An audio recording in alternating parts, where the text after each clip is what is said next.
Okay, business owners, I want to be really honest with you. In spite of some of the social media spin regarding the 2025 tax law, it really didn't reward business owners the way that I feel like people are portraying. It kind of can come off like we got all of these shiny new deductions and tax breaks to save money. But instead, what it really did a lot of was just extend expiration dates on legislation that was already in place. And the reality is, it put more legislation and responsibility for documentation on business owners than ever before. So these are going to be things you're going to need to document in order to stay in compliance. And you're going to have to make sure that your paperwork is really on par so that you don't end up getting hemmed up by the IRS. So the goal in this episode is to get more of a deeper understanding around what is available to help you avoid tripping over some of the bad tax advice that's online, because some of what is being shared right now sounds really great, but only if you properly utilize or implement those um, that legislation.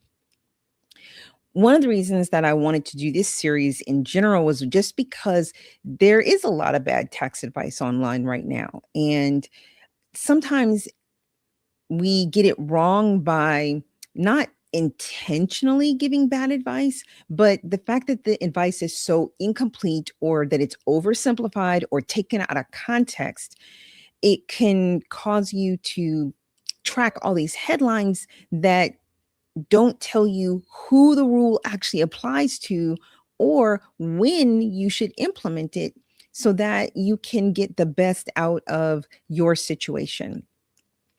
They often don't tell you what hasn't actually changed, but they try to package everything as though it's this new great tax law or this new great thing, when in reality it's old law that's just been maybe updated for uh, what they call like cost of living or inflationary adjustments, things like that. Or sometimes they're just tax law that is already in place, but they're expanding the deadline.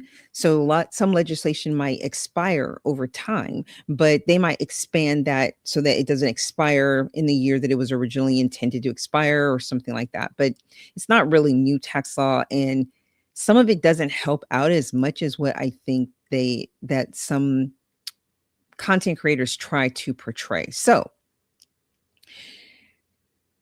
in an effort to help you guys be able to be in compliance, right? While still taking advantage of some of this really attractive tax law, we want to make sure that we're going through some of the rules, and again, not trying to make somebody feel like, oh, you got to be a tax expert in order to be able to take advantage of the tax law. That's not always true. So we just want to at least give you an idea of like how some of these different laws or some of the provisions can actually be helpful to you, and some of the questions that you're going to want to ask your tax advisor so that you can make sure that you're getting the most out of your out of whatever legislation is available to you, and really taking advantage of those laws, so that you pay less taxes and do it legally, right? Okay. So,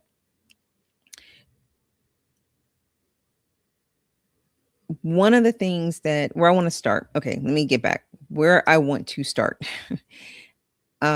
One, I want to make sure you guys know I'm not here to scare anybody with tales of the IRS boogeyman. Okay.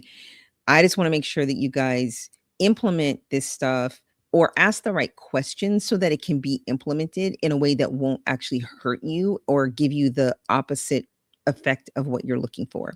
So, to recap on some of the legislation that we talked about previously, I want to remind you that some of the new areas of compliance that you want to be careful about have to do with um, the legislation around how to well, I'm sorry, that deal with legislation around no taxes on tips and no taxes on overtime.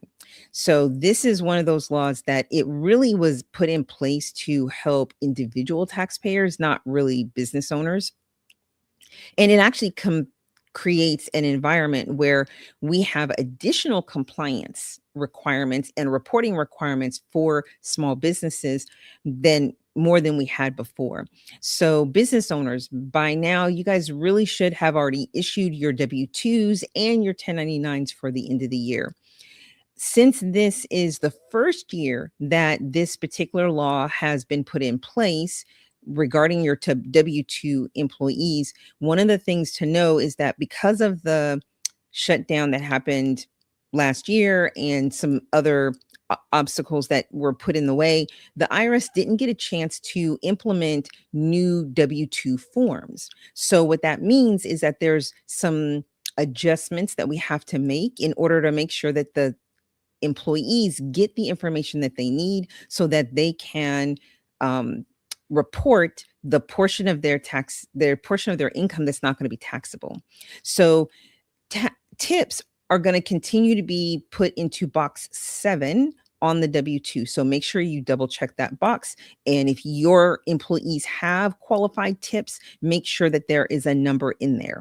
Now, for overtime, qualified overtime that is exempt from taxes, that's going to be a little bit different. That's actually going to go into box 14 as a temporary provision. So be aware that that's really for this year. It might change next year. And so you're going to want to make sure that the qualified overtime goes in that box 14 on the W-2s, and you want to just double check your W-2s to make sure that that has been disclosed properly. Now, let's say if you've already given out your W-2s this year and you go to double check them and it's not the way that it's supposed to be, you don't have the numbers disclosed in the proper places, then that's okay. The IRS also has a provision that says that you can issue your employees a separate report, and that separate report can have on it the information that they're going to need for preparing their own taxes. Okay. Now, something that I want to make sure I make clear is that you may have payroll software, or you may have a payroll firm that is, helping you with preparing your payroll taxes, your W-2s and stuff like that. But the bigger issue is that I want you guys to really take to heart is that at the end of the day, the business owner is still responsible for making sure that that information is disclosed properly. So you cannot abdicate your responsibility off to the payroll software or the payroll service. At the end of the day, if something goes wrong, the IRS is looking at you as the business owner to make sure that that information is properly disclosed. So just make sure that you're, handling that part correctly. Make sure you're disclosing it properly, because it is a requirement that if you have employees that have qualified overtime or qualified tips, that you disclose that information. So make sure that you're aware, make sure to check the proper boxes. And if it's not on the boxes, make sure to get those supplemental statements out to your employees so they have the information that they need. Okay, next, let's talk about QBI, or qualified business income deduction. This is a 20% pass-through deduction, and it's been in place since 2017. It's not anything new. One of the things to note is that they did expand in the 2025 law the percentage increase, a percent increase on for those who have a limitation, how much income you can make before you hit the limitation. And I'll go a little bit more into like that limitation thing a little bit more later in this particular segment. So generally the way that it works is that you would take your total income, you minus your total business income, you minus your total business expenses, and then you end up, of course, with your profits. And in that profits, you get to take about 20% of those pass-through profits and make them non-deductible. You get basically a deduction on them, right? And this can be limited based on, or it might have to have an adjustment based on the amount of fixed assets that your company holds or the amount of W-2, total W-2 payroll that was issued out for the year. So just be aware that that could be a slight limitation. But in general, we're talking about 20%. So an example would be if your company had profits of $50,000, then you would be looking at around about a $10,000 deduction that would be available for you. So then you would take 50 minus 10, that would leave you with $40,000 of taxable income in that scenario. Now, something to note, if you are a specified service, trade, or business, an SSTB, you may have an additional restriction on whether you can take this deduction. There are some minor increases, like I said, on the income threshold that you can have and still take the deduction. But these kinds of businesses, but with these kinds of businesses, you'll want to make sure you check to see if your company fits that description and is subject to the limitation so that you can at least be aware that you might not get that full deduction. In general, an SSTB is a business that the limitation, on the SSTB income is going to be right around $197,300 for a single person and $247,300 for a married couple. And so that basically means if your income gets to that level, then the amount of QBI that you can take will start to be phased out. Now, that deduction is totally phased out for single filers who make over $394,600 or a married couple that makes over $494,600,000. So it's basically these very high income earners that have a business that unfortunately may see some decline in the amount of QBI that they're allowed to take in a given year. And if you're wondering, well, what kind of businesses are these? These would be like legal professionals, healthcare professionals, consultants. That those industries would possibly have a limitation. So make sure that you find out whether or not your company is considered an SSTB if you're in those income levels. So that way, when you're kind of estimating how much you might owe in taxes at the end of any given year, you are taking into account that your QBI might be limited.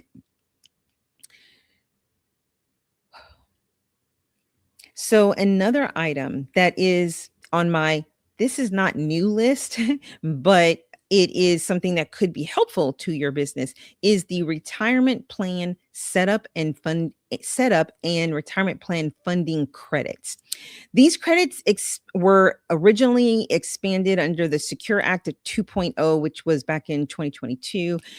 They are still available, which is, of course, a good thing, especially if you're trying to give additional benefits to your employees because you're trying to help, increase retention, right? Or if you and your family are the only employees, but you want to start setting up a retirement plan for yourself and your family members that work in your business, right? One thing to be aware of is that unlike a personal tax credit, these tax credits are not automatic. So you got to make sure that your tax preparer, or if you're doing your own taxes, that you take this into account to make sure that you include it in the preparation of your tax returns and that you don't miss out on this tax credit. These credits do not replace a need for cash. So if your company doesn't quite make it when it comes to having the necessary cash flow to consistently contribute, then this might not necessarily be the best option for you, because you need to make sure that you're going to be able to fund those retirement accounts. They do require correct plan design, consistent funding, and ongoing compliance. But generally speaking, most people will go to a manager for this kind of stuff, like a retirement plan manager, and that retirement plan manager will know what plans qualify. So make sure you're asking those questions like, hey, would this qualify for the setup credit, or would this qualify for the funding credit, so that I can make sure I'm taking full advantage of that.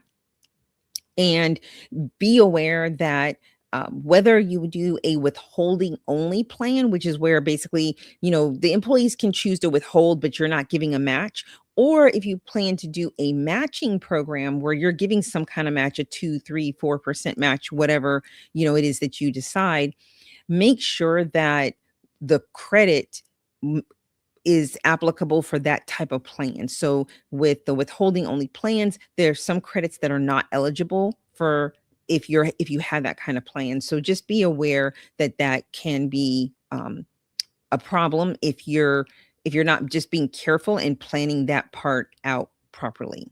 Okay. Next up is going to be our business EV or electric vehicle credits.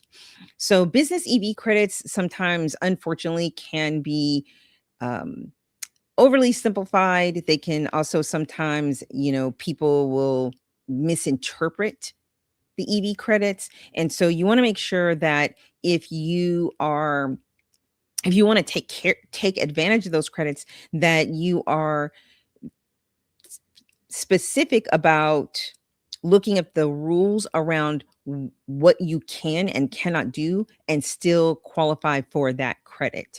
So one of the issues is that it does depend on the kind of vehicle, and even the weight of the vehicle can determine whether or not you get to take that business EV credit.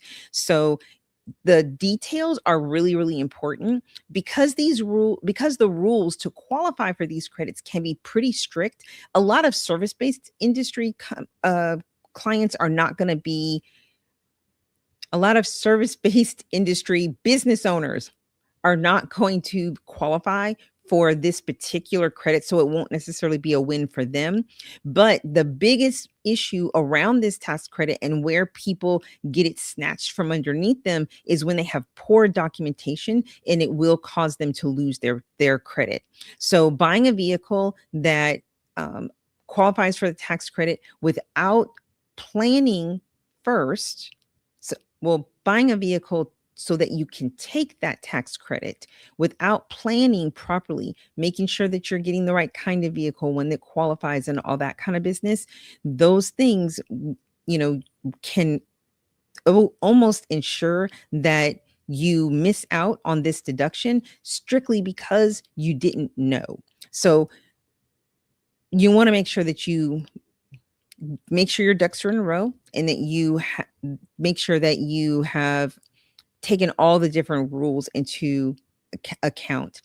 Like with any information that I give here, the details on how to qualify on what the rules actually say can easily be found on the IRS website for absolutely free at irs.gov. That's irs.gov, short for government. You can also get additional help navigating all of this stuff by booking a meet and greet with us to discuss what strategies would actually work best for you and for your specific situation. So next up, I want to talk about Section 179 deductions and bonus depreciation. So Section 179 can be a really powerful tool, but you want to make sure that you actually qualify to take those deductions or the 179 implementation. I can't tell you how many times business owners will bank on getting some kind of theoretical benefit from one of these provisions, only to find out that they didn't even qualify to take the deduction. So let's break it down a little bit, and we're going to start with our 179 deduction. 179 deduction, in short, allows businesses to fully expense certain assets that normally would be required to be depreciated over time. So first and foremost, you have to have purchased capital assets, or which are also sometimes called fixed assets, to even utilize this provision. Some examples of fixed assets would be things like computers and office equipment and large equipment that you use if in your business. Office furniture would be one of those. So you might ask, well, what does depreciation mean? So since these would be assets that normally would have been depreciated, right? So you can kind of think of depreciation like a bucket. So you have a bucket of deductions, and each year you get to take a portion of money out of that bucket and you get to deduct it. Okay, so an example might be you might have a laptop, right? So laptop would be what they call 5-year asset, and you would have this, let's say you spent $2,000. So you would put $2,000 in the bucket, and each year you would take 1/5 of that on average out, and you would get to utilize it as a deduction. So on average, it would be right around $400 per year. Now, mind you, that's not the technical way to calculate that. I'm just trying to give you an example to help you understand the concept so that you'll, understand kind of like how it actually works, right? So what's 179 deduction allows you to do is in that very first year, instead of having to apply that averaging and taking a little bit at a time, it allows you to take the full amount of the deduction, the whole $2,000 in the year that you make the purchase. Now, that can be really helpful. However, there are additional rules around being able to utilize a 179 deduction. So some of those rules would include that your company actually has to be profitable. You cannot take a 179 deduction if your company is already in a loss position or if it will create a loss for you. So you have to be profitable to be able to take that 179 deduction. So that's a number one around that. Assets also have to have a legitimate business use. You can't just go around buying stuff and thinking, "Oh, I'm just going to deduct it as a 179." It actually has to have a legitimate business use. And the asset, any asset that you purchase that maybe has a business use, but it's a partial business use and then a partial personal use, unfortunately, sometimes that can cause you to actually be totally ineligible for the 179 deduction if it is a partial business use. There is also a limitation on the maximum amount of assets that you can purchase, but most people don't have to normally worry about that, or most small businesses don't have to worry about that because the maximum number of assets that you can purchase and the maximum deduction that you can actually recognize are in the $4 to $6 million range, and that would be $4 to $6 million of purchases of assets that you would have to have in order to exceed those limitations. So generally speaking, in addition, the state will also authorize you to recognize the 179 deduction. And this can be kind of important because some of the provisions, the depreciation provisions that are eligible or available to you at the federal level, the state has decided not to recognize that deduction or that provision. And so it's important to know which ones the state does not recognize, because again, that means that your deductions for the state will be lower, meaning your taxes will be higher than they would be for the federal side of things. Okay, so one thing to note, buying something just to get a write-off is not a very good strategy, because at the end of the day, the amount of money you're going to save in taxes is not going to be dollar for dollar your purchase, right? So you spend a $2,000, the amount of taxes you save might be closer to maybe $500. Well, in that scenario, that means that you're still out of pocket $1,500. So your cash is still lower by the amount of money you spent minus the savings in your actual taxes that you're going to get, like how much in taxes you actually have to pay out. So just be mindful that when you're looking at these strategies, you really want it to be a situation where you're considering deducting things that you already need and you're trying to make a decision on when to deduct them as far as like what's going to be best for your situation. Okay. Now, bonus depreciation, it is different. It's not the same as the 179 deduction, although it does function similarly. So for 2025, the bonus depreciation max is going to be 40% of whatever the amount of assets that you have purchased. So one of the great things about that bonus depreciation is that bonus depreciation does not require that you have a profit like it does for the 179 deduction.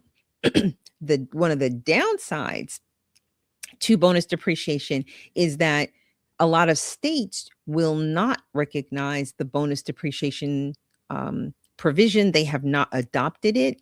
And so you'll end up with two different taxable income amounts, one that's for your federal and one that's for your state when you implement the bonus depreciation.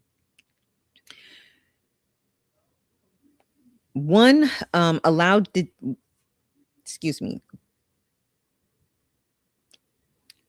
one of the things to take into account, like if you're looking at strategy, is to note that 2026, the federal limitation on how much you can take in bonus depreciation has increased. It's gone up to 100%, effective January 1st, 2026.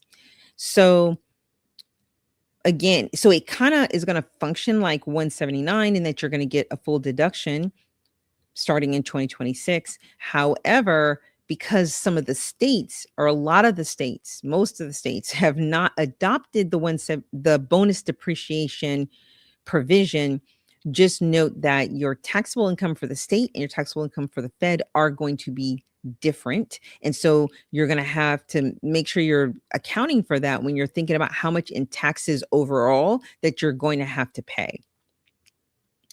There are some states that are phasing in or that have set a specific date that they are going to implement bonus depreciation. And those states would include Illinois, Massachusetts, New Jersey, California, and Michigan. So if you are in one of those states, you might want to just double check the law around bonus depreciation, and you might be in a position where you can get an additional tax benefit if you did purchase capital assets in 2026, or if you had purchased capital assets in, if you had purchased capital assets in 2026.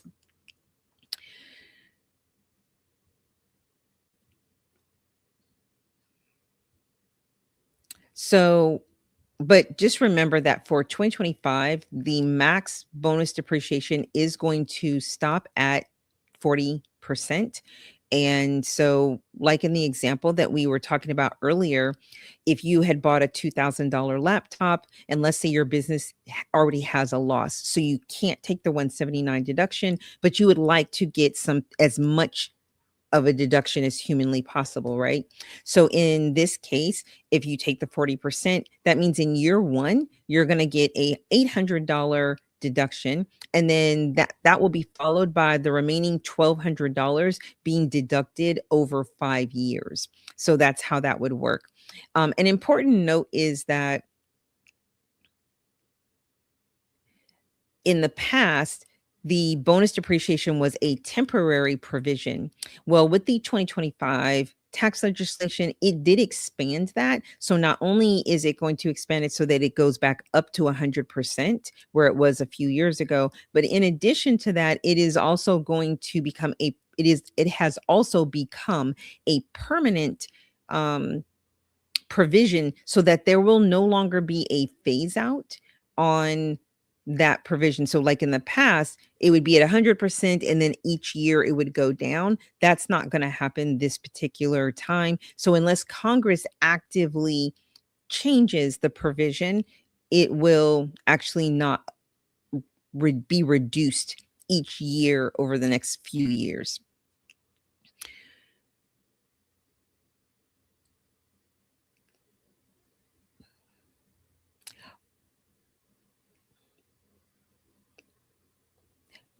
One more thing to just kind of as to summarize and to recap. I just want to make sure that you guys remember that these provisions are only apply when you purchase capital assets. If you haven't purchased any capital assets, then none of this stuff even applies to you.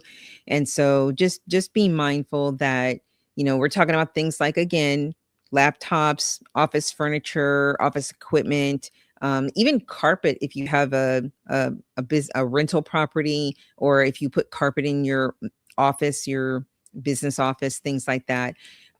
That's when it would count. It also actually counts for business build out.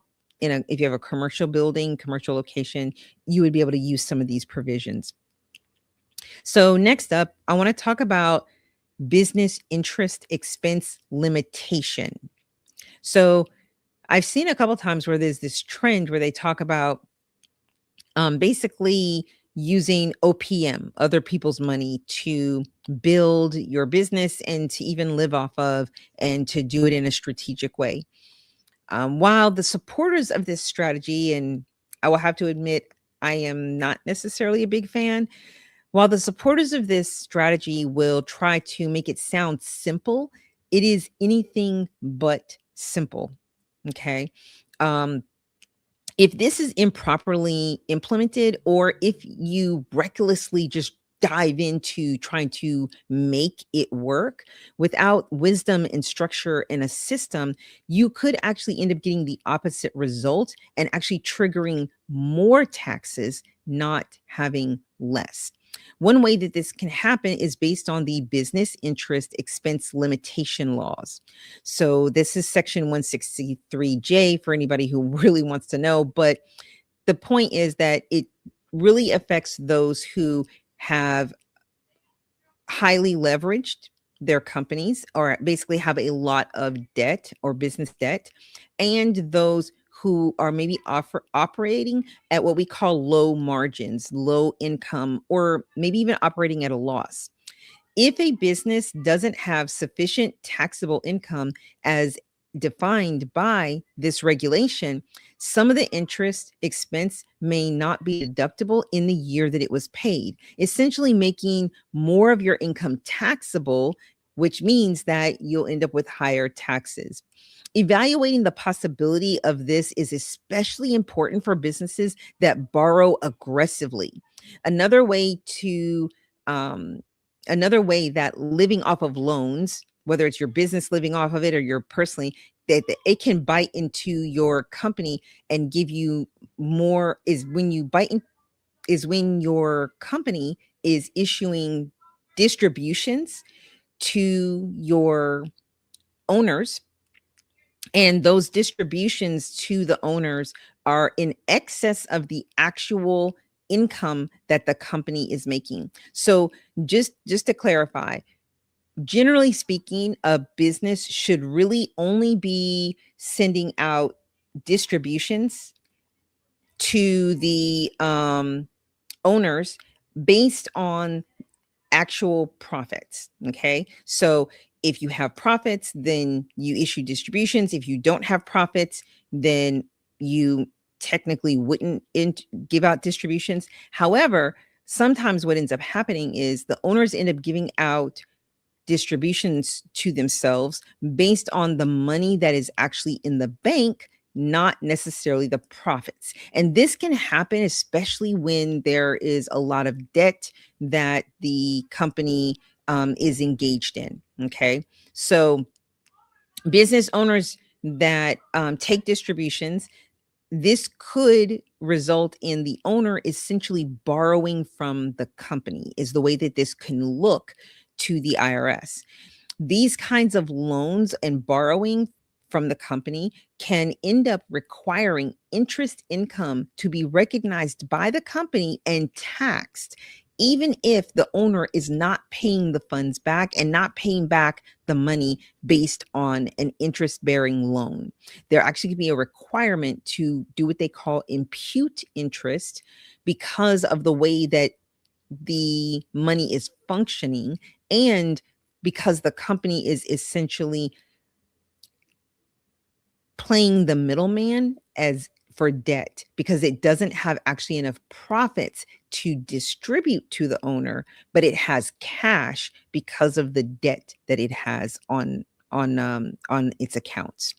So these types of concepts can be really complicated, and a lot of times they can catch business owners off guard and totally unaware. So if your company does have a significant amount of debt, or if you are an aggressive borrower when it comes to your business, it is really important that you seek the advice of your tax advisor to see which laws might apply to you, to see if there's limitations in the interest that you can deduct, or to see if there are additional imputing of interest that might be required just because of how the company is structured, and whether or not they actually have profits that they can issue the distributions from, or if they're actually stuck issuing it from just cash available, which sometimes can include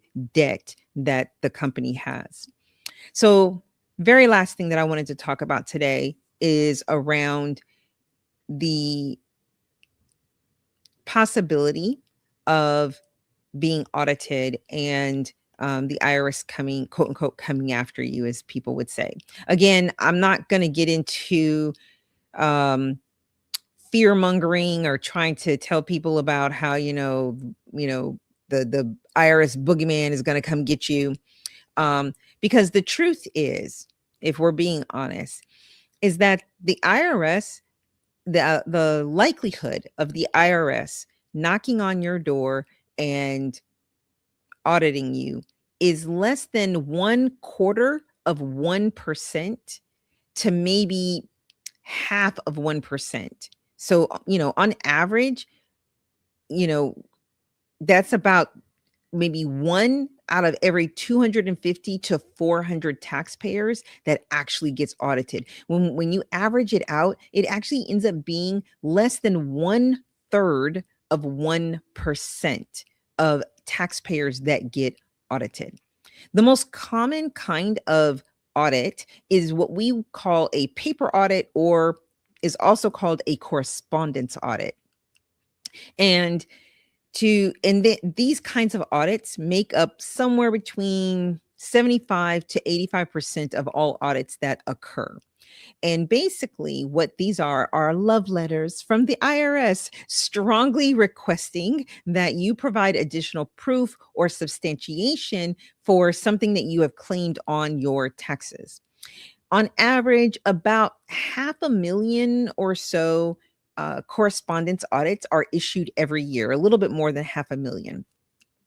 But the thing to remember is that there are so many taxpayers. As we said earlier, the effect of this is really 1/3 of 1% of all taxpayers. But here's the other issue. Even though 1/3 of 1% is a very, very tiny number, it only feels tiny and small if you're not in the 1/3 of 1%.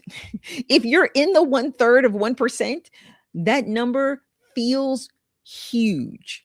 So, bottom line is, we want to make sure that your business has the least number of possible issues that can come up, and that the business owners don't suffer from IRS induced anxiety around your taxes, right? And one of the best ways to do this is by keeping clean books, properly documenting your business activities, and putting in place systems that help you to steward your business and have good advisors around you that inform you, so that you whatever it is that you need in order to make the best of the tax law for your company, you can make really informed decisions around those provisions.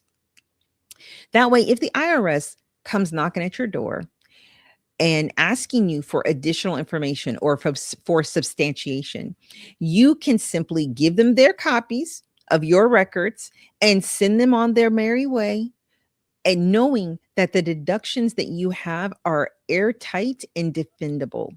You want to be able to rest well, knowing that you are prepared for any kind of scrutiny that might come your way, because you're dealing above board.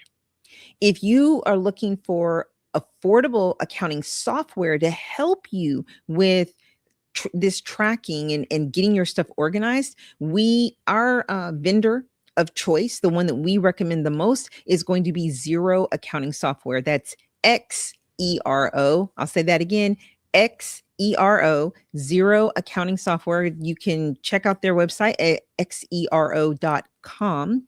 And currently they have a special. So yeah, definitely check them out. It's $3.75 a month for the next 6 months, guys. Super, super inexpensive. And that price is super affordable. And even when it goes to their regular price after the promotion is over, it's only $25 a month for their baseline tier for the software. So that we definitely, that would be our usually our first choice when it comes to subscribing to accounting software. Now, just be mindful. Every software is not for everybody. It doesn't mean that it's necessarily the best software for your circumstances. If you have something that's specialized, or if you have any special circumstances around your business, so it doesn't hurt to, get a little advice around that. So make sure that you're getting the option that's going to be the best fit for you personally and for the level and status of your business at this point in time. You want to make sure that you're, taking all those things into account. But, we definitely highly recommend that you get some kind of accounting software that works well for you, so that you can, one, quickly, um, accurately, and systematically get this information into a organized and usable format that can help you to be able to manage that part of your business. Because for those of us who are entrepreneurs, we all know running your business is not just delivering whatever it is that you do for your clients. That's like probably the part that inspired you to create a business. That's the part that you probably love the most. But there are all these other background pieces that also have to be managed and taken care of, and that you have to be informed about in order to be able to effectively and efficiently run your business, but also to prepare your business to eventually be able to grow. And if you're wanting to be able to scale your business. Okay. So my role as a CPA isn't to give you a bunch of hype or fluff around tax law trends.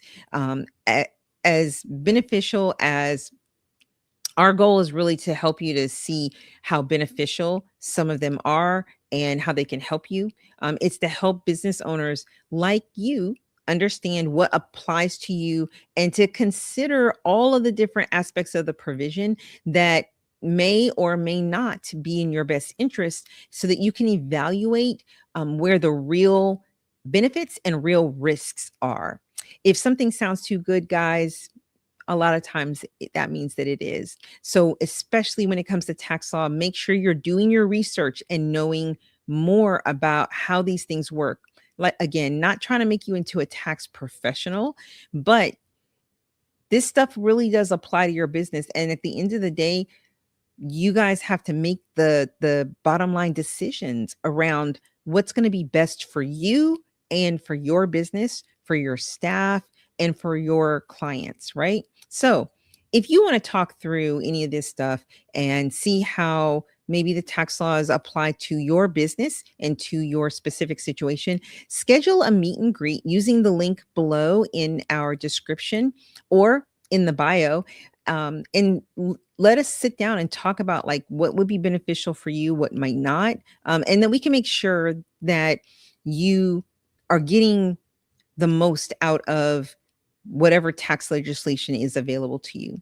And as always, we ask that you please make sure you comment, like, and subscribe, so that you can get notifications when we are doing lives or when we are dropping new content that could be really helpful to you. I pray that this information blesses you, and that and blesses your business, and that it helps you to make more informed and wise decisions that help your business to grow and thrive. I pray that your business will be incredibly blessed this year, to be a blessing, and that we wish you the most best year to date as we get through this 2026 tax filing season to get the 2025 tax returns done. So again, thank you guys for coming on. Thank you guys for checking us out, and we look forward to seeing you at the next live. Take care now. Bye.